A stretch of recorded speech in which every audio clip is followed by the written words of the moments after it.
Hello friends, स्वागत है आपका अपने चैनल 2020 क्लासेस पे। आज हम आपको एसएससी जीडी का मॉडल पेपर सॉल्व करवाने चल रहे हैं। इससे पहले हमने आपको और भी मॉडल पेपर सॉल्व करवा दिए हैं मैथ के, तो आप हमारे आगे वाले वीडियोस को हमारे डिस्क्रिप्शन बॉक्स में जाकर देख सकते हैं। वहां पे हमने लिंक दे रखे हैं। आज हम आपको मॉडल पेपर सॉल्व करवाने चल रहे हैं मैथ का। जैसा कि आप जानते हैं कि एसएससी जीडी के एग्जाम्स आपके होने वाले हैं जनवरी या फरवरी तक, तो उन जो परीक्षा होगी उसके लिए ये वीडियोस बहुत ही ज़्यादा इम्पोर्टेंट होने वाले हैं। तो आप वीडियोस को शुरू से लेकर लास्ट तक जरूर देखिए, वीडियो को बीच में छोड़कर मत जाइए। तो चलिए शुरू करते हैं। आपका अगला क्वेश्चन कह रहा है कि दो संख्याओं का योग 7 तथा उनका गुणनफल 12 है, तो उनके व्युत्क्रमों का योग क्या है। माना संख्याएं ए कॉमा बी है। क्या है ए कॉमा बी? इनका योग कितना दिया है हमें? 7। इनका गुणनफल कितना दिया है हमें? 12। कितना दिया है? 12। हमसे पूछ क्या रहा है? 1/a प्लस 1/b का मान क्या कर रहा है? पूछ रहा है। तो चलिए इसे सॉल्व करते हैं। a/b इसका लासा लेंगे तो a गुणे क्या हो जाएगा? b। a से a कट गया तो b, b से b कट गया तो a। इसको हम लिख सकते हैं a plus b upon a b. a plus b कितना है आपका? 7। कितना है? 7। और a b कितना है? 12। तो इनके व्युत्क्रमों का योग कितना आ गया? 7/12। कौन सा ऑप्शन सही हो गया आपका? फर्स्ट ऑप्शन सही हो गया। इसका अगर जब जब भी संख्याओं के व्युत्क्रम का योग पूछे तो संख्या के व्युत्क्रम का योग इज इक्वल योग बटे क्या होता है? गुणनफल। योग बटे गुणनफल। आप डायरेक्ट इससे कर सकते हैं। आप किसी भी सवाल में जब संख्याओं के व्युत्क्रम का योग पूछे, आप ये फॉर्मूला अप्लाई करके देखिएगा, काम जरूर करेगा। क्या करेगा? काम जरूर करेगा। तो प्लीज इसको ध्यान से देख लीजिएगा। जो मैंने यहाँ पे इतना सॉल्व किया, सॉल्व करने की जरूरत आपको नहीं पड़ेगी। तो चलिए नेक्स्ट क्वेश्चन की ओर चलते हैं। आपका नेक्स्ट क्वेश्चन कह रहा है कि 1 से 200 तक 5 के ऐसे कितने गुणज हैं जो 4 के गुणज नहीं है। सेकंड क्वेश्चन कह रहा है कि 1 से 200 तक 5 के ऐसे कितने गुणज हैं जो 4 के गुणज नहीं। 1 से 200 तक क्या करना है हमें? 5 के ऐसे कितने गुणज हैं जो 4 के गुणज नहीं है। तो देखिए, सबसे पहले हम ये देखते हैं कि 5 के गुणज कौन कौन से हैं। 5 के गुणज हैं, क्या कहते हैं आपका? 5 तो पहली बात, फिर 10, फिर 15, डैश डैश डैश डैश करते चले जाएंगे तो कितना आ जाएगा आपका? लास्ट संख्या आएगी 195। क्या आ जाएगी? 195 आ जाएगी। उसके बाद आइए देखते हैं। ए इज इक्वल आपका कितना है? 5। एन कितना है? 195। और डी कितना है? 10 माइनस 5 यानी कितना है? 5। एन फाइंड कर लेते हैं। A N is equal A plus N minus 1 into D. A N आपका 195 है, ए आपका 5 है। एन नहीं पता, डी आपका क्या है? 5 है। 195 minus 5 is equal n minus 1 into 5। 190 आ गए इज इक्वल एन माइनस 1। तो देखिए 3 पचे 15, सॉरी पंक्तियाँ ही 15 बच गया आपका। कितना बच गया आपका? 3 पचे 15, कितना बच गया? 4 5 8 40। तो यानी इज इक्वल कितना आ गया आपका? 38 प्लस 1 इज इक्वल 39। 39 आ गए। लेकिन हमसे बोल रहा है कि 5 के ऐसे कितने गुणज है जो 4 के गुणज नहीं। अगर ये जो बीच में लिखे हैं हम, इसमें क्या कहते हैं? 4 के भी गुणज आए, तो सबसे पहले 4 का गुणज क्या होता है? जो ऐसा गुणज ढूंढना है हमें जो 4 और 5 दोनों में आए। तो सबसे पहला क्या हो गया? 20। दूसरा क्या हो गया? 40। फिर 80। फिर आपका आ जाएगा 160। फिर सॉरी 120। क्या हो गया? 120। फिर 140। फिर 160। फिर देखिए 20 40, ये ऐसे गुणज हैं जो 4 और 5 दोनों से कट जाएंगे। क्या होंगे? कट जाएंगे। आपका हो गया 20 40 80 140 160। फिर क्या हो गया आपका? 180। कितना हो गया? 180। देखिए यहाँ पे हमने क्या कहते हैं 60 हम भूल गए थे। 20 40 60 80 120, 140, 160, 180 और लास्ट में 200। तो गिनिए 1 2 3 4 5 6 7 8 9। तो ऐसे ये 4 और 5 के कॉमन गुणज हैं और हमने 5 का टोटल निकाला है। तो इसमें से अगर हम घटा देंगे तो आपका ऐसी संख्या 30, 1 से लेकर 200 तक 30 ऐसी संख्याएं हैं जो सिर्फ और सिर्फ किससे कटेंगी, 5 से कटेंगी। तो आपको कौन सा ऑप्शन सही हो जाएगा, सेकंड ऑप्शन सही हो जाएगा। आइए नेक्स्ट क्वेश्चन की ओर चलते हैं। आपका नेक्स्ट क्वेश्चन कह रहा है √18 माइनस 2 √77 का मान क्या है। तो चलिए इसे सॉल्व करते हैं। 18 माइनस 2 √77। देखिए हम 18 को 11 + 7 लिख सकते हैं, कोई प्रभाव तो पड़ेगा नहीं। तो अगर हम क्या कहते हैं, अगर 11 पे हम करनी लगाकर उसका वर्ग कर देंगे, उसके बाद जब इसे सॉल्व करेंगे तो हमें क्या मिल जाएगा, 11 ही मिल जाएगा। क्या मिल जाएगा, 11 ही। तो हम 11 को √11 का वर्ग लिख सकते हैं। ऐसे 8 को भी लिख सकते हैं प्लस 2 √77। देखिए क्या हो जाएगा, सॉरी यहाँ पे 8 नहीं 7 रहेगा। क्या रहेगा, 7, क्योंकि 11 में 7 जोड़ेंगे तब 18 आएगा। अगर 8 जोड़ देंगे तो कितना आ जाएगा, 19। उसके बाद 11 × 7 = 77। तो यहाँ पे आपका फॉर्मूला, यहाँ पे माइनस है, क्या है माइनस, यहाँ पे आपका फॉर्मूला बन रहा है a - b² = -2ab तो देखिए a² के स्थान पे यहाँ पे √11 का स्क्वायर है, b² के स्थान पे यहाँ पे √7 का स्क्वायर है और 2ab के स्थान पे 2 है और 11 × 77। तो यानी हम इसे लिख सकते हैं √11 माइनस √7 का होल स्क्वायर। तो देखिए स्क्वायर से ये कट गया, तो आपको सॉल्व करने पर क्या आ गया, √11 माइनस √7। तो आपको कौन सा ऑप्शन सही हो गया दोस्तों,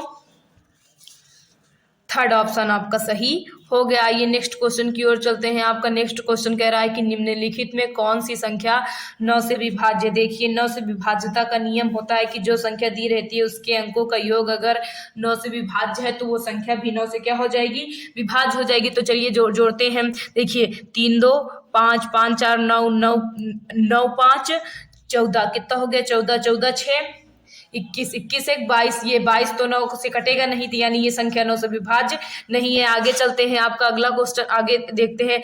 4 4 8 8 4 12 12 1 13 13 2 15 15 3 18 18 9 से कट जा रहा है, यानी ये संख्या 9 से क्या होगी, कट जाएगी। और ऑप्शन चेक कर लेते हैं, कहीं और तो 9 से नहीं कट रहा है। देखिए 5 5 10 10 5 15 15 2 17 17 3 20 20 1 21, ये भी 9 से नहीं कटेगा। 6 5 11 11 4 15 15 4 19, ये भी नहीं 9 से कटेगा। तो यानी कौन सा सही हो गया, आपका सेकंड ऑप्शन सही हो गया। आइए अगले क्वेश्चन की ओर चलते हैं। आपका अगला क्वेश्चन कह रहा है √40 + √9 + √36 का मान क्या है। अगला क्वेश्चन है 40 + √9 + √36 का होल √। देखिए ये 9 किसका वर्ग है, 3 का। तो हम लिख सकते हैं 3 का वर्ग। ये इससे कट गया। 36 किसका वर्ग है, 6 का। तो हम लिख सकते हैं, कट गया। तो आपको क्या बचा, 40 + 3 + 6, इनको ऐड करेंगे तो आपको कितना आ जाएगा, 49। कितना आ जाएगा, 49। 49 किसका वर्ग है, 7 का। तो कट गया, यानी इसको सॉल्व करने पर आपको कितना मिल गया, 7। कितना मिल गया, 7। कौन सा ऑप्शन सही हो गया, आपका फोर्थ ऑप्शन सही हो गया। आइए अगले क्वेश्चन की ओर चलते हैं। आपका अगला क्वेश्चन कह रहा है कि P एक कार्य को अकेला 25 दिनों में कर सकता है। क्यों P, Q से 40% कम कार्य कुशल है। क्यों अकेला उस काम को कितने दिन में करेगा। तो चलिए इसे सॉल्व करते हैं। ये आपका P, ये आपका Q। Q से 40% कम कार्य कुशल है, यानी अगर ये 60 है तो ये कितना हो गया, 100। ये कट गया, 2 3 6 2 5 10। P और Q की कार्य क्षमता का अनुपात कितना आ गया, 3:5। कितना आ गया, 3:5। अगर क्या कहते हैं, P एक दिन में कितना कार्य करता है, P एक कार्य को कितने दिन में, 25 एक कार्य को 25 दिन में करता है। तो 3 काम को कितने दिन में करेगा, कुल काम निकाल लेते हैं, इज इक्वल 3 × 25 कितना आ गया आपका, 75। कितना आ गया, 75। तो पूछ रहा क्यों कितने दिन में करेगा, क्यों इज इक्वल करेगा 75/5। 5 कन्नम 5, कितना बच गया आपका 5 25। कितने दिन में करेगा, क्यों 15 दिन में करेगा। कितने दिन में करेगा, 15 दिन में। कौन सा ऑप्शन सही हो जाएगा आपका, थर्ड ऑप्शन सही हो जाएगा। आइए नेक्स्ट क्वेश्चन की ओर चलते हैं। आपका नेक्स्ट क्वेश्चन कह रहा है कि पाइप ए एक टंकी को 10 घंटे में भर सकता है तथा पाइप बी उसी टंकी को 12 घंटे में भर सकता है। उस भरी हुई टंकी को सी 6 घंटे में खाली कर सकता है। यदि सभी पाइपों को एक साथ खोल दिया जाए तो 12 घंटे बाद टंकी का कितना हिस्सा भर जाएगा। तो चलिए इसे सॉल्व करते हैं। एक घंटे में टंकी का भरा गया भाग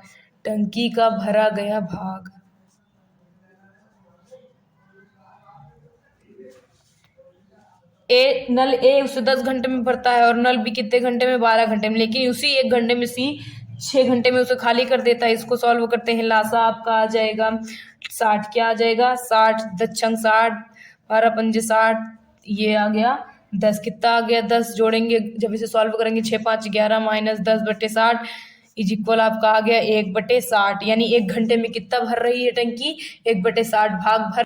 1 घंटे में टंकी का 1/60 भाग भर रहा है तो 12 घंटे में टंकी का भरा गया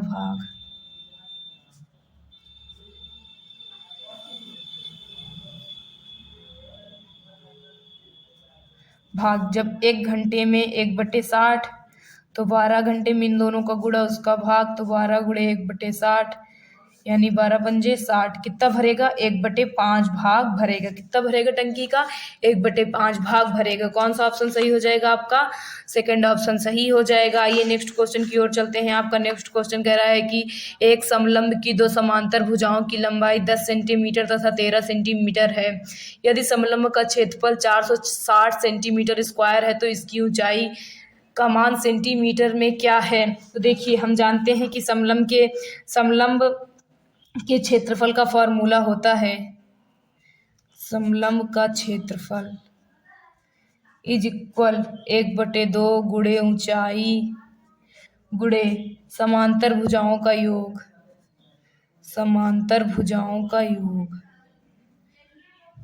योग। तो चलिए इसे हम सॉल्व करते हैं। क्षेत्रफल कितना दिया गया आपका 460, 1/2 ऊंचाई नहीं पता, ऊंचाई हमसे क्या किया है, पूछा है। समांतर भुजाएं कितनी हैं 10 और 13, 10 + 13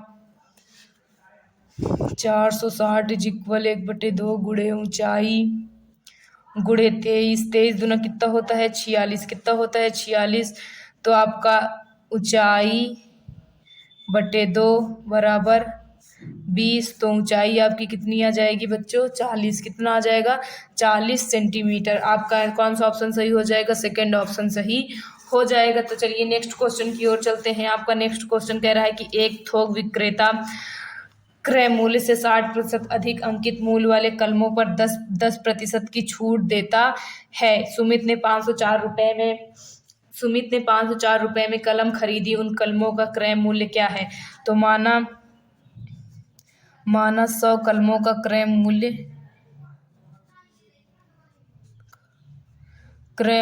इज इक्वल 100 रुपये है। कितना है आपका 100 रुपये, कितना है 100 रुपये है। उसके बाद चलिए इसे सॉल्व करते हैं हम।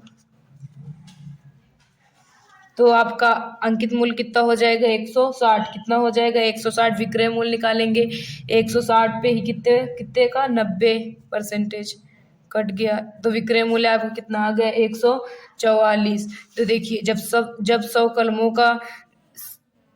कलमों का विक्रय मूल्य, देखिए जब 144 कलमों का विक्रय मूल्य कितना है 100 रुपये, कितना है 144 रुपये में 100 कलमें बेची जा रही हैं।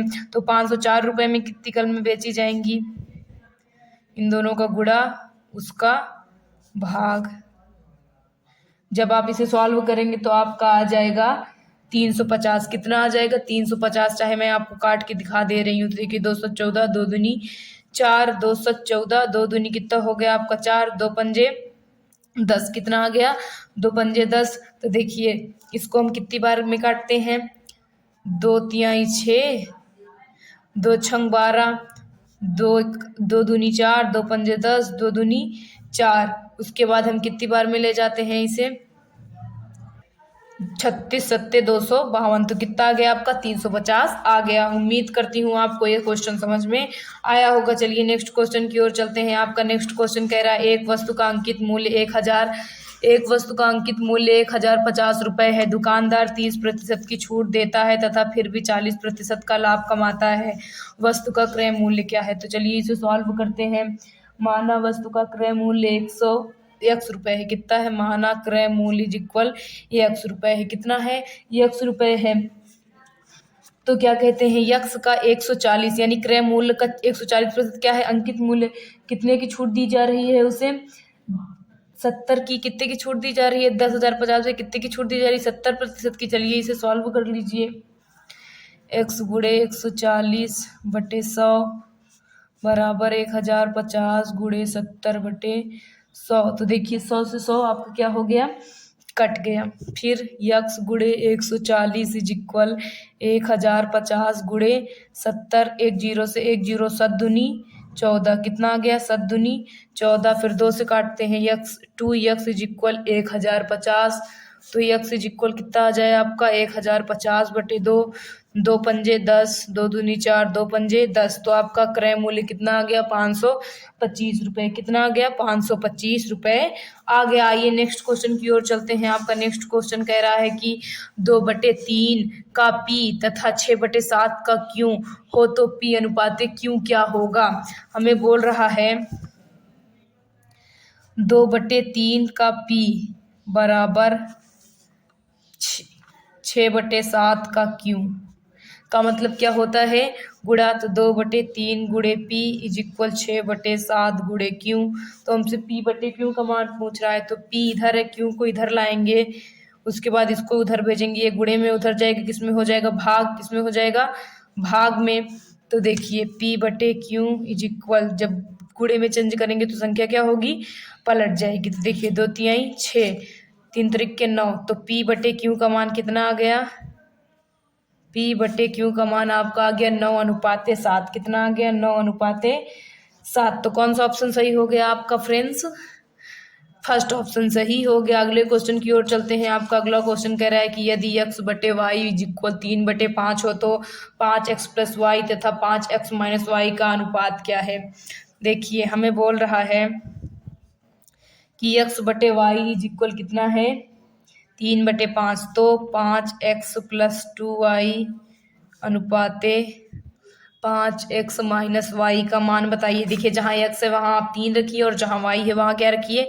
5। 5 गुणे 3 प्लस 2 गुणे 5 अनुपाते 5 गुणे 3 माइनस 5। पंक्तियाँ 15, पंदुनी 10, पंक्तियाँ 15, पंक्तियाँ कितना होता है? 15 माइनस 5। इनको जोड़ेंगे कितना आ गया आपका? 25 अनुपाते 10। काटेंगे 5 25, पंदुनी 10, 5 अनुपाते 2। कितना आ गया? 5 अनुपाते 2। कौन सा ऑप्शन सही हो गया आपका? फर्स्ट ऑप्शन सही हो गया। आइए नेक्स्ट क्वेश्चन की ओर चलते हैं। आपका नेक्स्ट क्वेश्चन कह रहा है कि 15 संख्याओं का औसत 40 है। यदि दो संख्या 45 तथा 35 को हटा दिया जाए तो शेष संख्याओं का औसत क्या होगा? देखिए हमसे बोल रहा है कि 15 संख्याएं हैं। औसत इज इक्वल फॉर्मूला होता है कुल योग बटे कुल संख्या, कुल योग बटे कुल संख्या। औसत आपको कितना दिया है? 40। कितना दिया है? 40। कुल योग नहीं पता लेकिन संख्या पता है। कितना दिया गया है आपको? संख्या 15। तो कुल योग निकालेंगे तो कितना आ जाएगा आपका? कुल योग इज इक्वल कितना आ गया आपका? 600। कितना आ गया? 600। कह रहा है दो संख्याएं 45 तथा 35 को हटा दे तो शेष संख्याओं का औसत। 45 और 35 को जोड़िए पहले आप। 45 प्लस 35 तो 5 5 10, 4 3 7 1 8।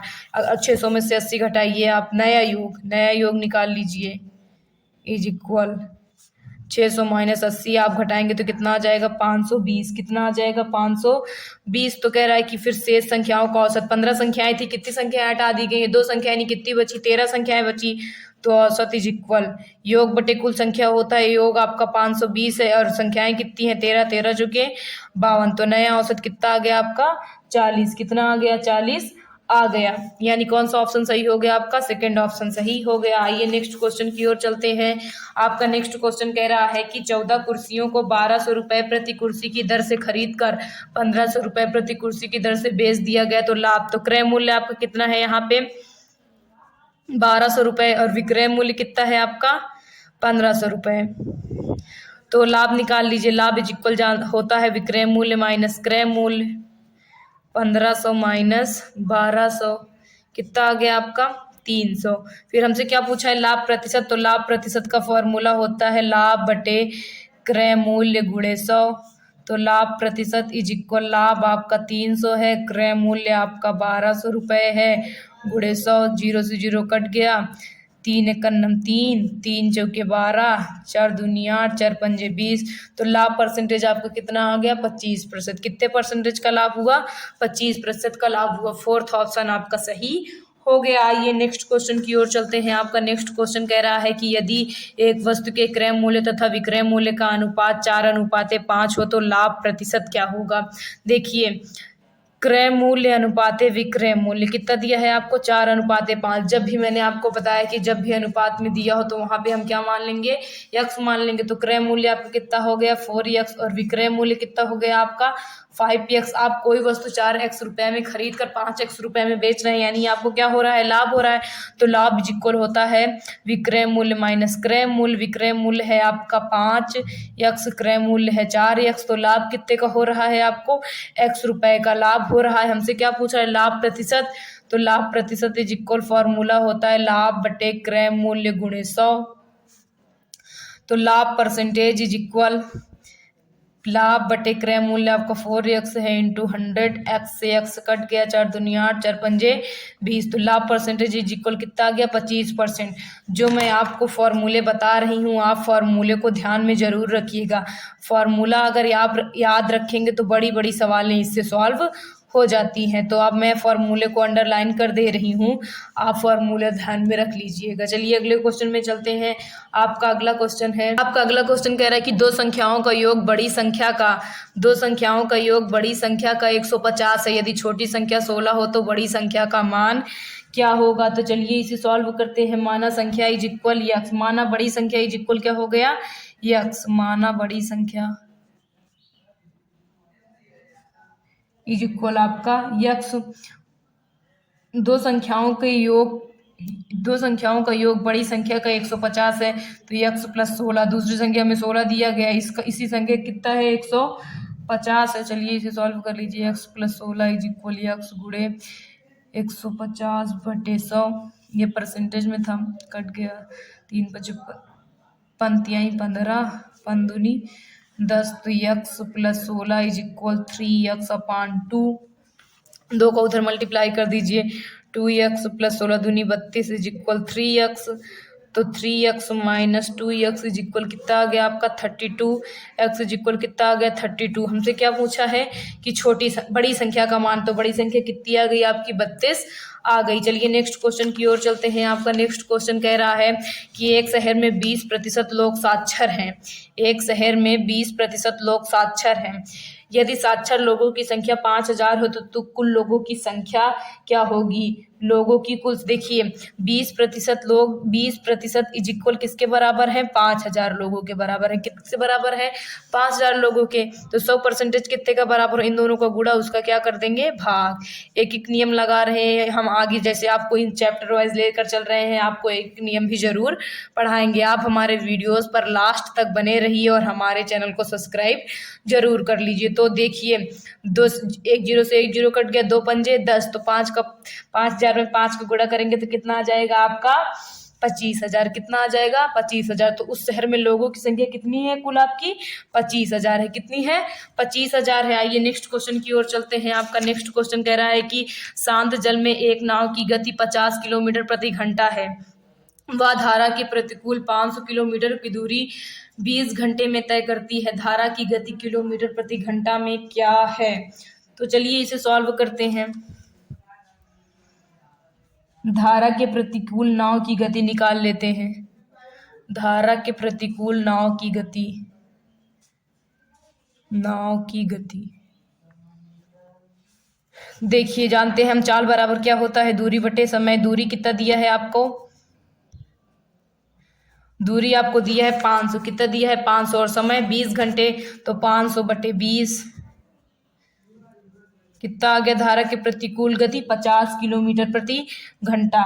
उसके बाद माना धारा की गति क्या हो गई आपकी, यक्स। माना धारा की गति इज इक्वल एक्स किलोमीटर प्रति घंटा। कितना मान ले रहे हैं, एक्स किलोमीटर प्रति घंटा। तो कुल गति है आपकी 50 माइनस यक्स इज इक्वल कितना है 25। तो देखिए यक्स को उधर भेज देते हैं, 25 को इधर बुला लेते हैं, इज इक्वल यक्स घटाएंगे यक्स इज इक्वल कितना आ गया 25 किलोमीटर प्रति घंटा। यानी नाव की गति, वो धारा की गति कितनी है 25 किलोमीटर प्रति घंटा है। आइए अगले क्वेश्चन में चलते हैं। आपका अगला क्वेश्चन कह रहा है कि एक रेलगाड़ी 9 किलोमीटर प्रति घंटा की गति से चल रही है, एक टेलीफोन के खंभे को पार करती है। यदि रेलगाड़ी की लंबाई 360 मीटर हो तो रेलगाड़ी खंभे को पार करने में कितना समय लेती है। चलिए इसे सॉल्व करते हैं। आपका 19 नंबर क्वेश्चन है, रेलगाड़ी की गति कितनी है, रेलगाड़ी की गति है आपका 9 किलोमीटर प्रति घंटा है। कितना है 9 किलोमीटर प्रति घंटा। हमसे पूछा किस में है, सेकंड में पूछा है, तो किलोमीटर प्रति घंटा जो है उसको हम किस में चेंज कर लेते हैं, मीटर प्रति सेकंड में।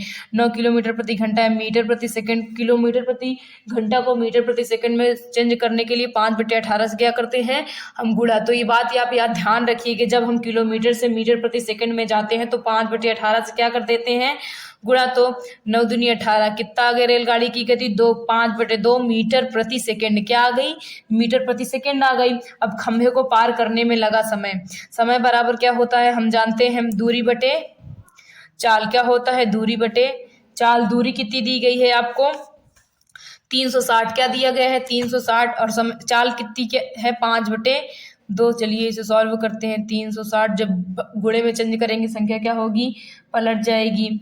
तो देखिए 5 सते 35, 5 दूनी 10, तो आपका आ गया 2 दूनी 4, 7 दूनी 14। कितना समय लगेगा 144 सेकेंड। कितना लगेगा 144 सेकेंड लगेगा बस रेलगाड़ी को खंबे को पार करने में। अगला क्वेश्चन है आपका, एक राशि चक्रवृद्धि ब्याज की दर से 5 वर्षों में 3 गुनी हो जाती है, कितने वर्षों में वही राशि 9 गुनी हो जाएगी। चलिए इसे सॉल्व करते हैं।